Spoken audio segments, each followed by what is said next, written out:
तर hello guys, आज आपण जात होतो आपल्या जोडीदारकडं, कारण की त्याने ना लूटरमध्ये अर्थिंगचा तार अटकावून दिला होता. मग काय आपण डायरेक्ट आलो आपल्या जोडीदारच्या गॅरेजला. त्याला म्हटलं चल काही ना काही सामान घेऊन जाऊ आपण.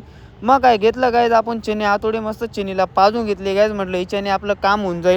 मग काय निघालो मग आपण मस्त आपला हत्यार घेऊन चल तीन तिगाडा आणि काम बिगाडा. मग तर चला म्हणता आता 3 जण आहे. म्हटलं काम होतं का नाही होतं, पण असं बी गाईज तिकडे एकटं जाता येत नाही त्या रस्त्याला, कारण की त्या रस्त्यामध्ये पुरी फाटी. हा बघून घ्या गाईज तुम्ही रस्ता.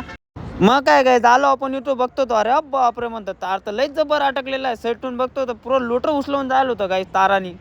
मग काय त्याला लागलो आपण तोडायला, तो पण तुटायचं नाव नाही घेत होता गाईस. त्याला कसं तरी आपण तोडलं लोटर, दड कशी आदवलं खाली. त्याला म्हटलं चाल पहिलं ट्रॅक्टर बाहेर काढ, मग तो तार काढू म्हणलं. आणि हा बघा गाईस का तार किती फिरून गेलेला आहे लोटरला डायरेक्ट. तो आता कसं निघाल डायरेक्ट तो विचार करत होतो. मग काय त्याला ओढायला लागलो आपण, ओढून ओढून कसं तरी त्याला बाहेर काढला गाईस. मग आपण डायरेक्ट निघालो घराकडं. मस्त तो तार आपल्या सोबतच घेऊन घेतला. म्हटलं आपलं काम होऊन जाईल. चला मग भेटतो मी तुम्हाला नेक्स्ट ब्लॉकला.